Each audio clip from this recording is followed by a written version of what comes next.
Coming up in the bulletin tonight. News 360 headlines is brought to you by President Kwadwo set to propose legislation to Parliament to designate 4th August as Founders' Day and 21st September as Kwame Nkrumah Memorial Day, both which will be observed as public holidays. We'll tell you how lack of furniture is affecting the health of most school pupils in the Bawku West District of the Upper East region.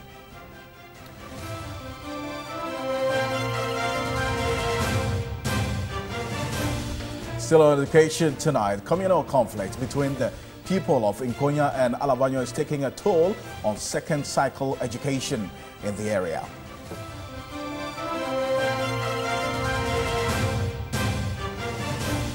And also coming up, motorists plying the Tamakwa Expressway are worried about the deteriorating state of the road.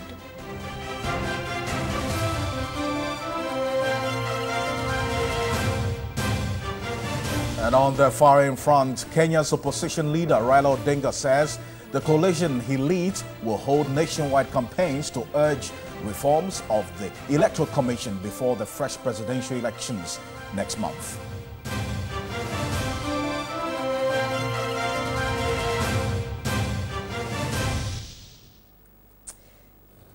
Details coming up shortly. We first begin with the Upper East region, and lack of furniture is affecting the health of most school pupils in the Bawku West District. Pupils who lie flat on their chest and stomach to write are complaining of chest, waist and neck problems. A report by Eva Atiboka. Most schools in the district lack furniture. As children in the area attempt to seek education and secure a brighter future, a chunk of them end up attracting ailments. They lie on the bare floor daily to write and learn. The district received only 87 dual desks for the 39,253 pupils for distribution to the 82 primary and 50 junior high schools for the 2017 academic year. But the number is woefully inadequate for the schools. Our senior high school is in that need of furniture. I've given them 10 dual desks. We've decided to locate the 77 that is left to 7 circuits, so that the next, when we get more consignment, then the rest of the circuit will cover them. At the Kukuruzia Primary School, Grace and her colleagues, who are now in Primary 4, have all this while had to lie on the bare floor in this school for years due to the absence of furniture. With 6 lessons daily, pupils of classes 1 to 6 exert pressure on their chest and tummies to write. Already at Primary 4, many are complaining of chest pains. My hands and my waist, my head, and I can't write proper. If you are lying down to write, our body will be paining. Just lying down to write, my back and my joint is always paining. The story is same at Timonde Primary. This is the only desk in Class 5, customized by these lucky 2.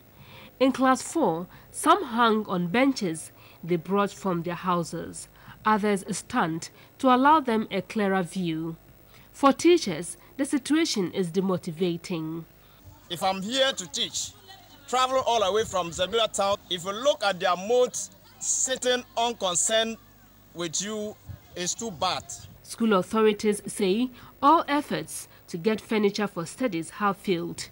Meanwhile, the District Director of Education says much cannot be done. The pupils want something done urgently to safeguard their health and education. Very worrying situation there, but pupils and teachers in 13 schools in the Bawku West District are studying in school structures in a relatively bad state.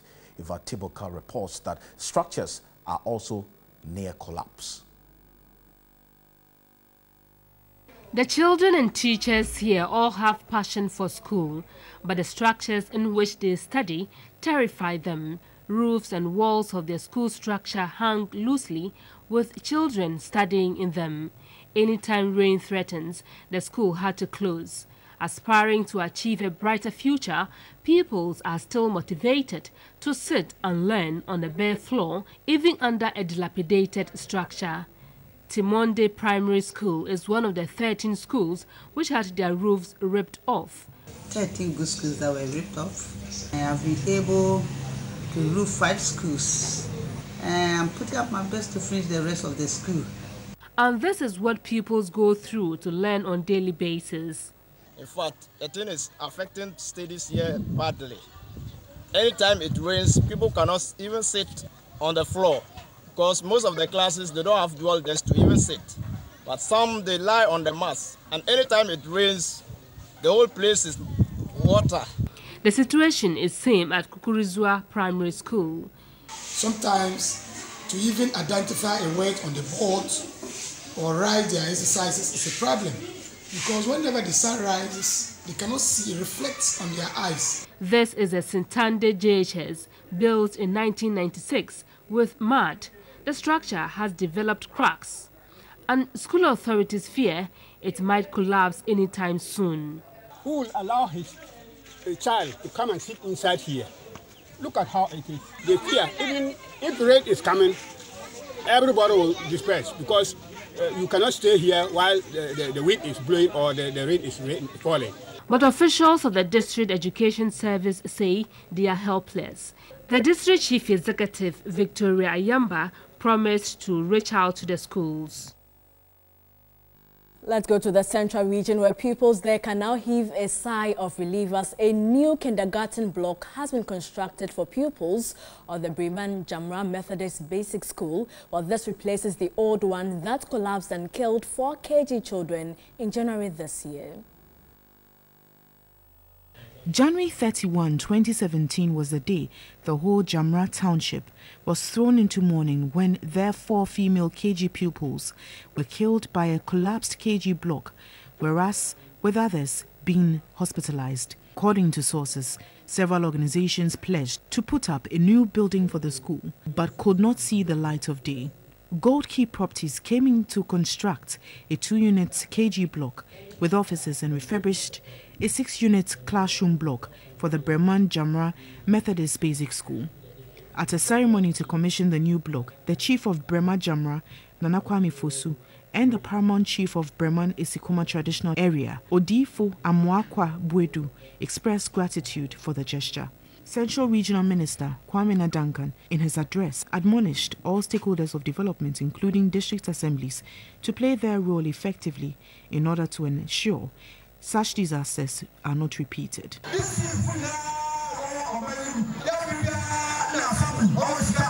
Stakeholders should ensure that all infrastructural defects are worked on to prevent any form of disaster.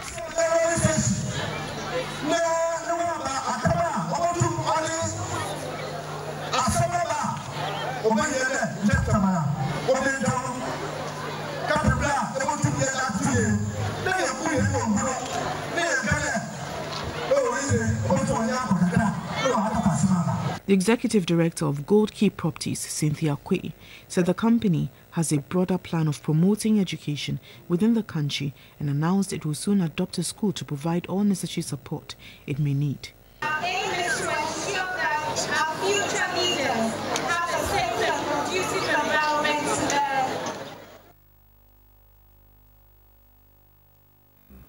Some good news there, but let's still stay with education. A former AU Commission chairperson, Dr. Nkosazana Lamini Clare-Zuma, has described the Free Senior High School initiative as a bold step towards national development. She said Africa needs educated persons who can turn around the fortunes of the continent. Dr. Nkosazana Lamini Clare-Zuma was speaking at a corporate Guardian Black Gold lecture series and awards night here in Accra. The free senior higher education in Ghana became a reality on Tuesday, September 14, when President Addo officially launched the initiative at Adenton, Accra. By this, students of 4 state second cycle schools can access education without the hassle of fee-paying challenges. Even though the initiative is yet to be tested fully, the immediate past African Union Commission chairperson Dr. Nkosazana Dlamini Clarizuma says it is a bold step. We want to congratulate the government and President of Ghana for the announcement that I had on TV and I had repeated today of free education for secondary school. I think it's a great step because a winning nation must have educated and skilled young people. Speaking at a lecture in Accra, Dr. Zuma traced the contribution of education to the socio-economic well-being of people and challenged African leaders to emulate the examples set by Ghana. It must help us to learn from each other, like the lessons in strengthening our education and health systems, our science and technology centers, our investments in research and innovation that are so much needed for all our governments. Chairman for the occasion, Ochenhino Sajifo Mutia Foripenin, was equally delighted over the free education initiative. For us to be a great continent as we are, we cannot forget about how we need to plan a better future for our children. And the best investment we can make is to try and give them opportunity for education. He admonished African leaders to ensure the welfare of the people they lead in order to redeem Africa from neocolonialism. Let's now go to the Volta region, where the 34-year communal conflict between the people of Konya and Alavanyo is taking a toll on second-cycle education in the area. Peter Kwao Addo reports the Konya Senior High School, which can enroll 2,500 students, currently has only 600 students due to the conflicts. On April 7, 1983, the Konya-Alavanyo conflict was revived. This was 60 years after a peaceful resolution of the maiden conflicts by the German colonial government. Since then, several efforts to bring peace have failed. Criminals have taken advantage of the conflict to cause mayhem. They attack, injure, and kill people in the area. Security agencies are at their wit's end to stop the senseless killings. This, residents say, has affected development in the area, especially farming. Arable lands have not been cultivated as farmers fear of attacks on their lands. This is not all. Education has suffered a setback. The Konya Senior High School has a boarding capacity of 2,500, but there are currently only 600 students. The school has almost social amenities, water, electricity, and even a standby generator, but only a few students want to go to school there. Only 250 students were placed in the 2017-2018 academic year, and this is the worry for many. What about the Konya people who have their wards in Accra? Formerly, they were bringing their wards here to attend school. Why are they not bringing them again? Even I can tell you, our little ones who have completed GSS and who have been placed, I have got as many as 50 from Rupon to Ahinkro who have got admission outside in Konya. They prefer to go outside to attend school rather than being here. Why are they living in Konya secondary school? Is it because we don't have facilities here? I think so many factors are accounting for the low enrollment we are having here. And for me, I always say this conflict is the #1 reason.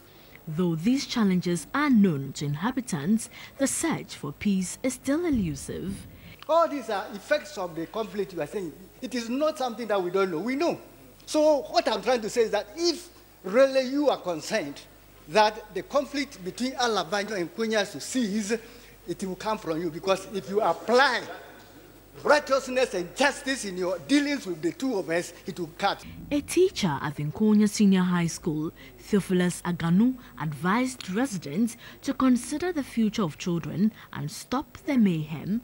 Let's give peace a chance. The basic schools around in Chumburu, Ahinkro, they are virtually closing down. One of the best classrooms, the whole school, the population is not up to 50. JHS.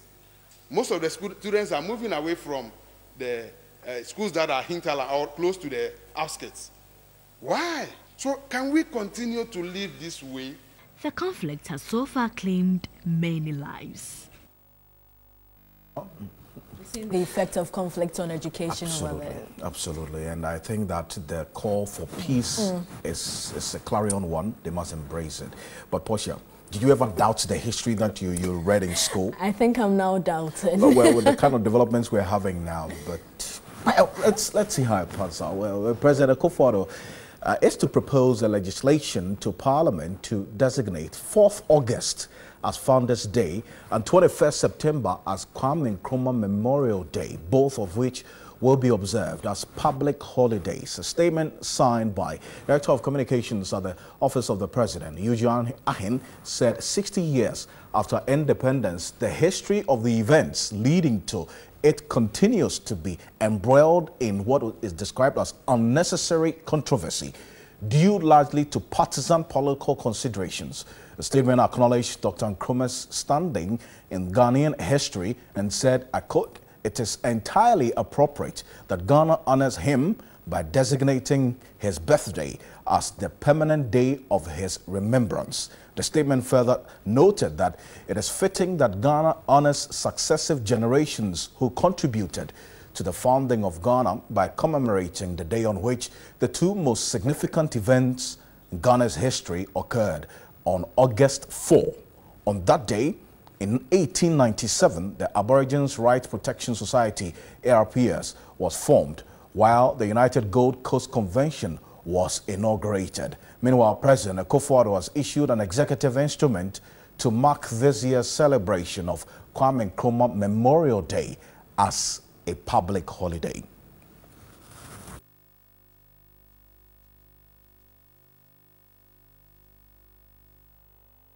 So what we're saying is a change of the focus, not on one person with the Founders Day with an apostrophe S, but the pluralized Founders Day, making it open and having more than one being celebrated, and the change of the date for the Founders Day also to August 4. Now, Professor Osei Kwame Kwarteng is the head of department at the Department of History at the University of Cape Coast. Prof, good evening to you. Thank you for joining us on the telephone. Yeah, good evening to you, my brother. Now, Prof, I recall that the President, during his delivery of the first State of Nation address and the 6th March address as well, gave some pointers that there should be a national discourse on such issues that have been of some controversy. In your view, would you say that this particular issue about the Founders Day and how persons should be commemorated has been deliberated upon in the national way to have such a legislation being proposed? Hello? Hello, sir. Hello. Yeah, thank you very much. Thank you. Let me take the opportunity to greet all your viewers.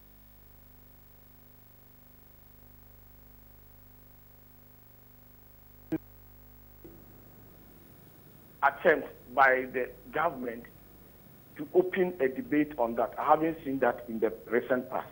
But we heard him saying that during the Independence Day address, and then also normally around that time you hear a lot of people. Hello? Yes, sir. I can hear you very clearly, please. Yeah. Normally around this time you hear a lot of people talking about who is actually the founder, whether the Osagifo alone is the founder or the UGCC people are also to be considered as the founders of the nation. But apart from that, I haven't seen any official debate that has been opened up.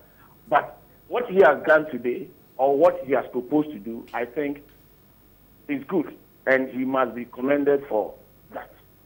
And I am in agreement with that. And I think Ghanaians all over will also agree with him.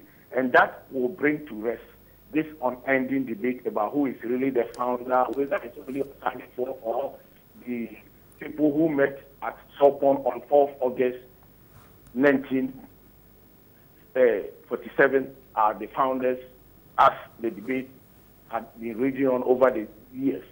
So if you ask me, that's what I can say, that I haven't seen any official debate opened by or engendered by the president.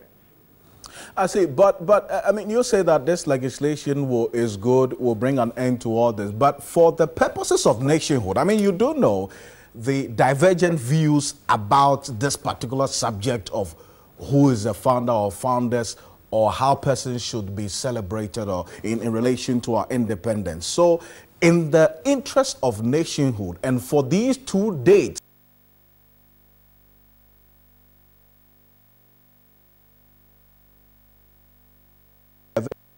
this particular subject. Yeah, thank you very much.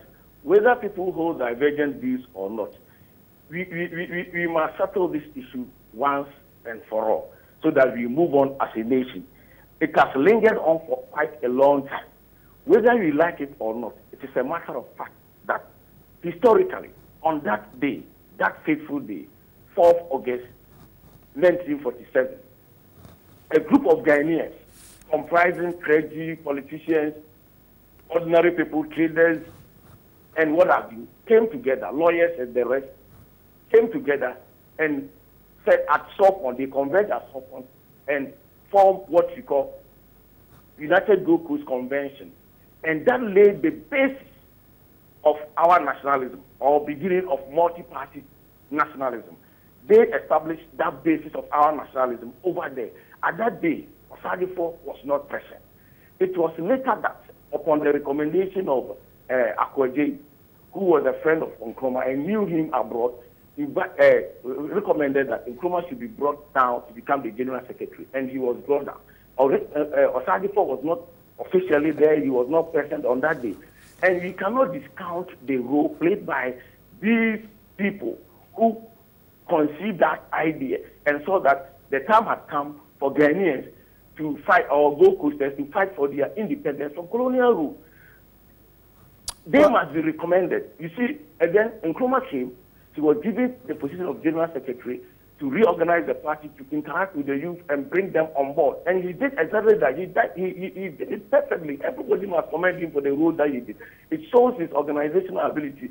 And because of disagreement between him and the UGCC members, later on, in 1948, we saw a split. In 1949, the party was split into 2. That is, UGCC, CPP broke away from UGCC. And then, because he had been at the forefront, mobilizing the youth now supported him, and fortunately, he was able to win the independence for us. The Declaration of Independence on 6 March 1957 was done by him. He was he had been a prime minister since, or the leader of government business since 1961, later prime minister, and on 6 March 1967, it was he who led this country to attain independence. That is a fact. Nobody can controvert that. We need to recognize that. That has been recognized. But then some people want to say that it is only Dr. Nkrumah who contributed to the nationalist struggle, who gained the independence for us, and that those people who met at Sopon, the clergy, the lawyers, the merchants, and the rest, should not be considered at all. That would be unfair. That would mean that we are not actually honoring our heroes. So to me, this will bring to a rest. Now, the birthday of Osadifo to be recognized as an independent day, and that will also give a recognition to him as the one who championed the cause of our independence and then won the independence for us. On the other hand, those who mooted the idea, who conceived the idea and converged as so they must also be recognized. So we don't give recognition to only CPP. Today, where is CPP? CPP is insignificant when it comes to the political equation of Ghana today. When we are talking about Ghana today, CPP, as it is now, it's a political party, but they don't even have representation in Prof. Those who you say you shouldn't give recognition to today, they are the descendants, are the people who are ruling the country today. I think I get the point that you make, Prof. All right. Well, thank you. Thank you for your time anyway this evening, and I'm grateful. Professor Kwame Kwarteng is the head of the Department of History at the University of Cape Coast, and I'm sure the debate will still continue in your homes and probably in studio, honestly. Yes, talking about Kwame Nkrumah Memorial Day this Thursday, and when the mausoleum at Nkrumah in the Western region is known to contain a significant part of Ghana's history. Well, as we mark his birthday on Thursday, September 21, Tony Aidoo reports patronage to the place is low, making it difficult for management to coordinate funds for proper management of the place.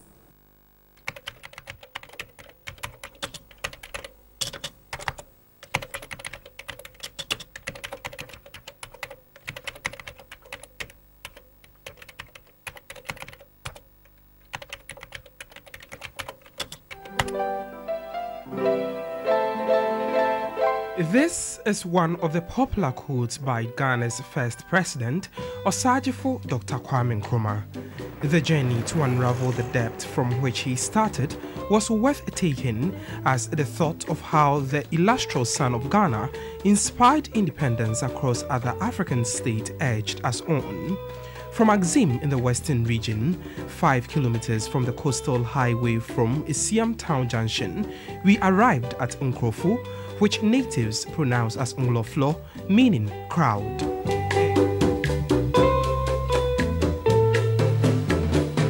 Edged in the annals of history as the birthplace of Dr. Kwame Nkrumah, the founder of independent Ghana, Ngloflo does not look like it used to be some decades ago. Roads in particular have received some facelift. The birth and initial burial place of Osagyefo Dr. Kwame Nkrumah is now a tourist site for both locals and foreigners. The struggle for Ghana's independence reminds us of his life on earth, but here at Ngloflo in the Western region, these structures remind us of where his life journey began and it ended.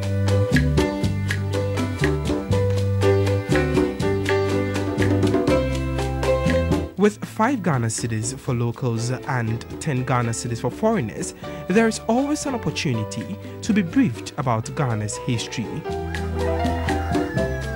On this compound is the family house of Osagyefo Dr. Kwame Nkrumah, where he lived with his mother, Elizabeth Nyaneba, who hailed from the Anona clan.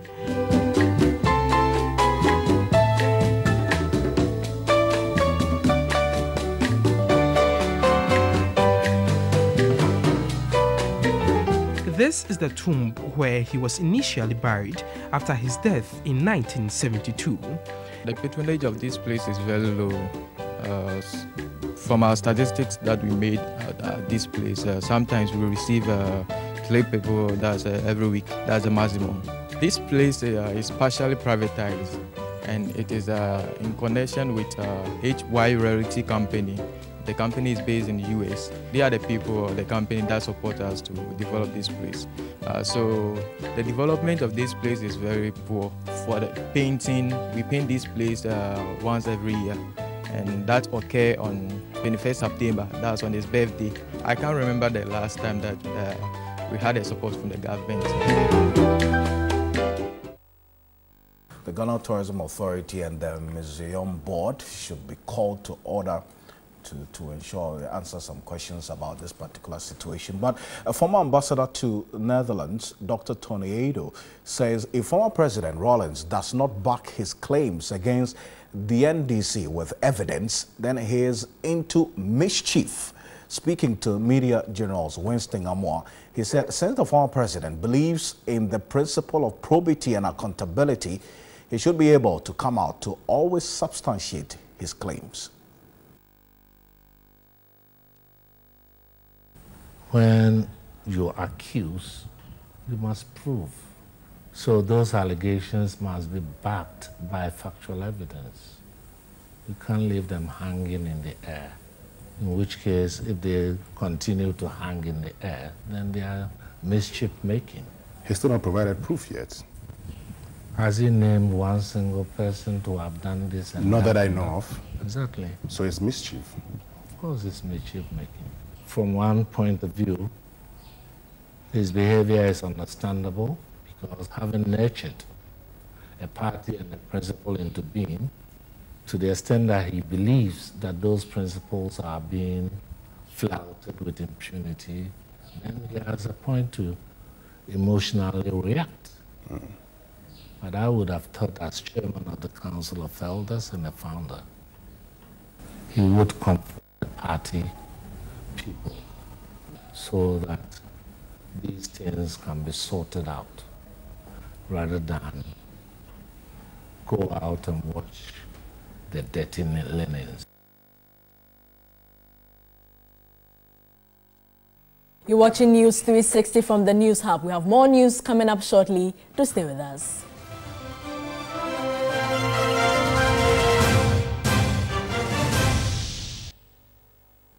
Welcome back to News 360.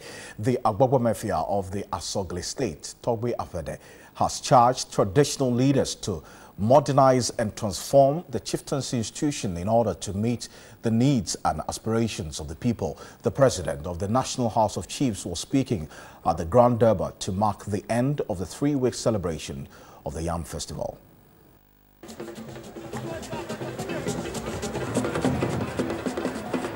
There was full display of regalia, culture and tradition during the climax of the Yam Festival, one of the most popular festivals among the people of the Volta region at the Jubilee Park in Ho.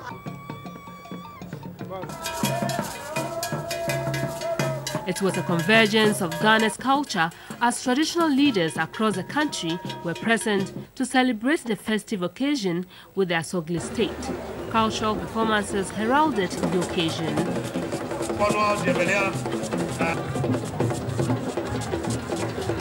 The Agbogbo Mafia of the Asogli State, Togbe Apede, the 14th, speaking on the theme, the role of tradition and culture in governance and development, charged traditional leaders to deliver on the aspirations of their people. Because chiefs are closer to their subjects, and because of their very long reigns, their subjects still look up to them to bring development to their communities. The inability of chiefs to bring the desired level of development has led many citizens to question the relevance of chieftaincy, with some having negative notions, particularly because of the preponderance of chieftaincy and land-related chieftaincy disputes within our communities. On the creation of new regions, Togbe Apede asked chiefs to lead the discussion and denied assertions he is against the idea.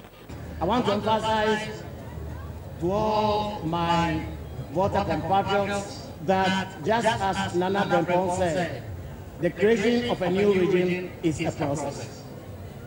And as a leader of the region, my responsibility is to advise government as appropriate and also educate my people.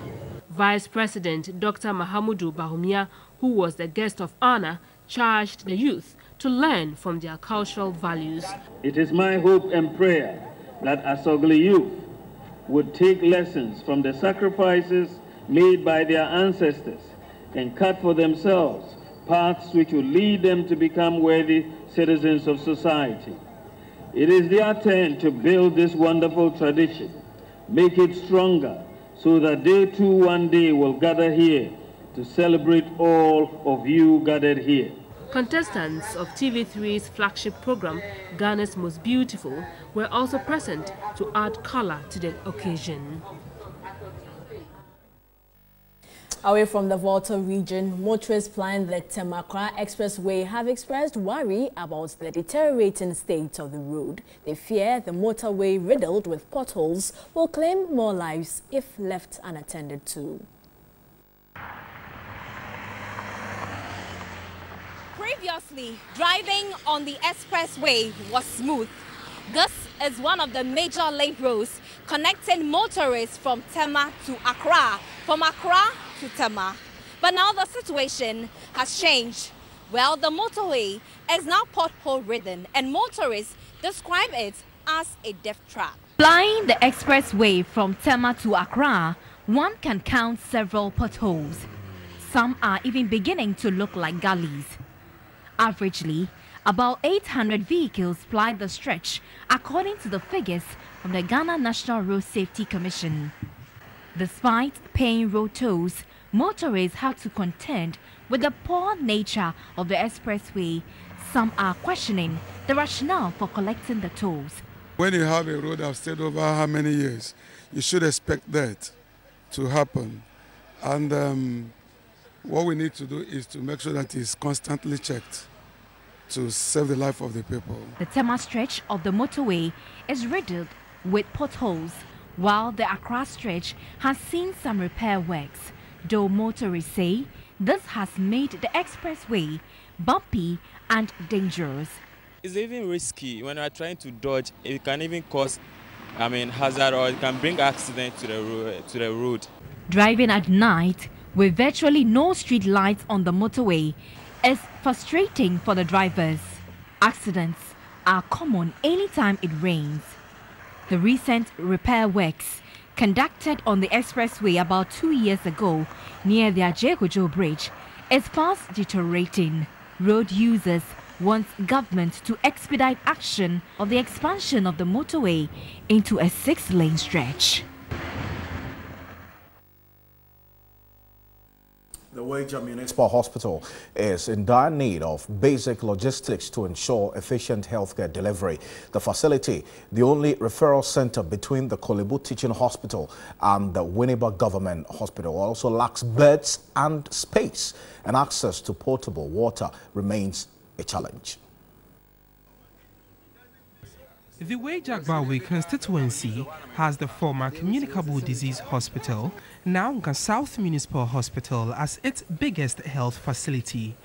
Small as the facility is, it remains the only referral health center for residents between Weija and Winneba. This puts a lot of pressure on the facility due to its location. The facility lacks basic needs in almost every department, making healthcare delivery a challenge.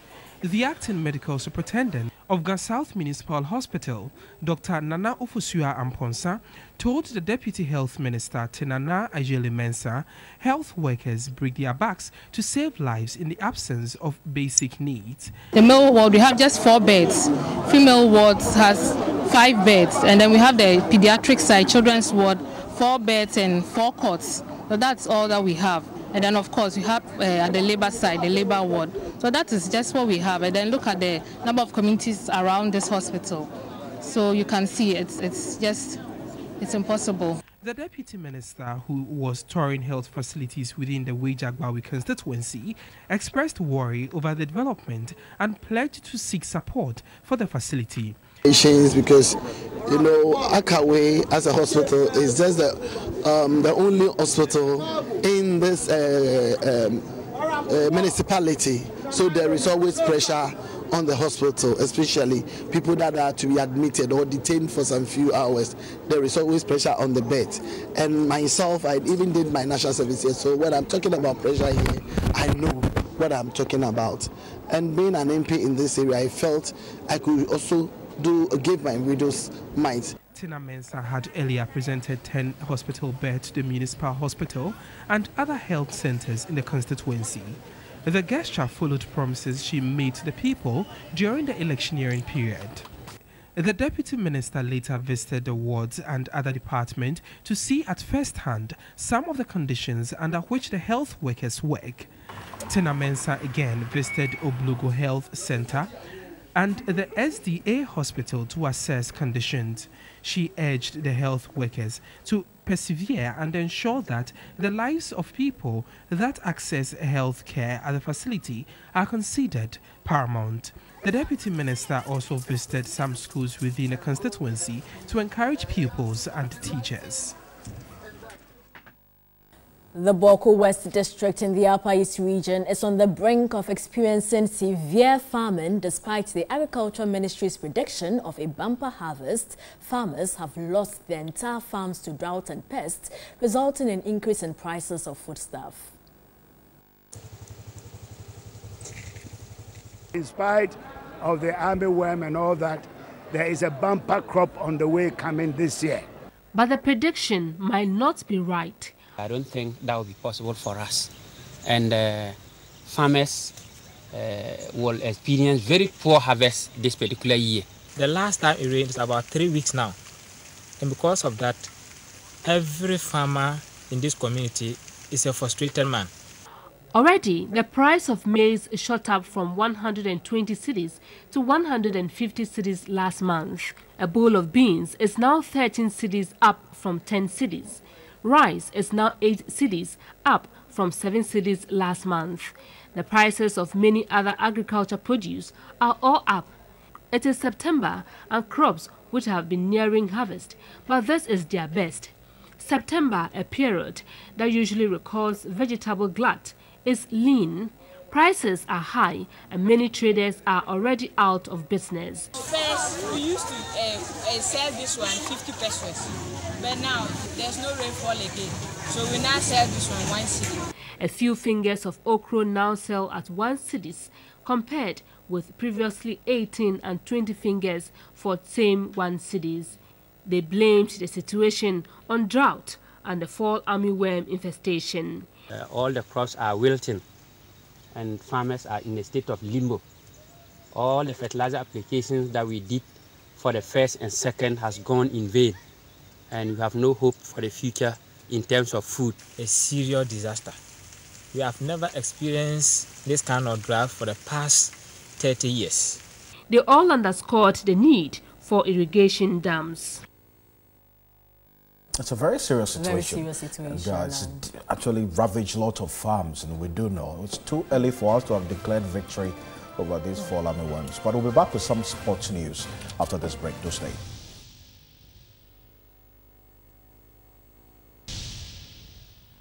In more news tonight, Unya FM and Unya Paye Drivers Union have donated items worth thousands of cedis to 2 orphanages in the central region. Group Head of Entertainment, Event and Lifestyle of Media General, Kenneth Addo, says the donation is part of events lined up to improve the livelihood of the needy in society. The beneficiary orphanages are the Mephibosheth Training Center and the Together We Can Make It orphanage. The items donated include the toiletries, television set, clothing, beverages, bags of rice and a wheelchair. The founder of Mephibosheth Training Center, Joseph Appiah, expressed gratitude for the donation and assured of utilizing them judiciously. He encouraged the group to help cater for children with disability to enable them contribute their quota to national development. At the Together We Can Make It orphanage home, founder Lawat Afo expressed gratitude for the gesture. We appreciate it a lot. We see that all the people around should look on them, and then they should do massive. We appreciate them. God should bless them for what they have done. Paul Adeshu is the past school prefect of the Mephibosheth Training Center. Whenever I see Ghanaian people contributing to Mephibosheth, I become very glad, because that means the society is also accepting people with disability. Because at first we were denied, but if now they are helping us, that means now the society is also accepting us. So I really appreciate that. Okay.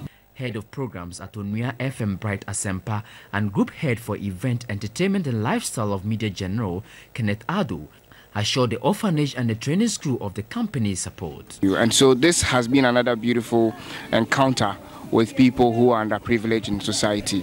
And this is our journey to what we want to say. Thank you to everybody. Tonight in this segment, some contestants of Ghana's Most Beautiful 2017 will take a bow tonight as eviction is due. The eviction night will be preceded with cultural performances in their regions. We bring a report by Addo Amufose.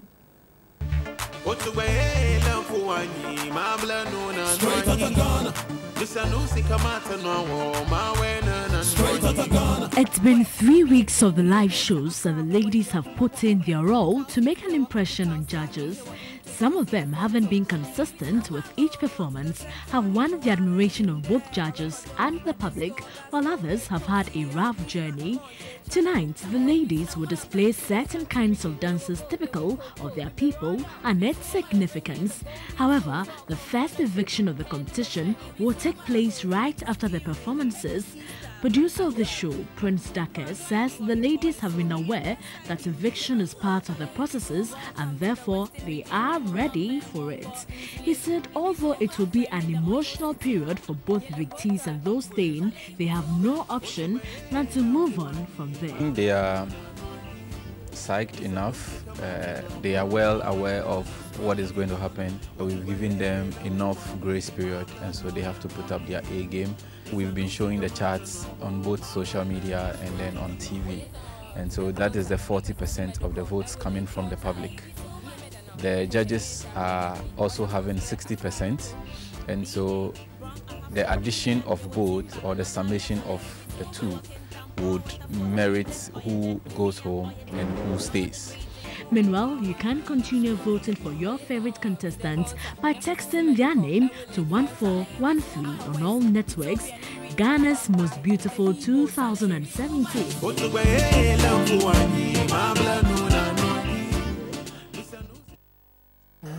Straight out to Ghana. That's how they do it, right? Are you Usain Bolt? Hopefully not to risk being called. You know, these days when you do this, you look like a politician. But it's straight out to Ghana. So stay with us as we get into Ghana Most Beautiful. Yes, my name is Alfred Akanse. And I am Portia Gabo. Enjoy Ghana's Most Beautiful. Good night.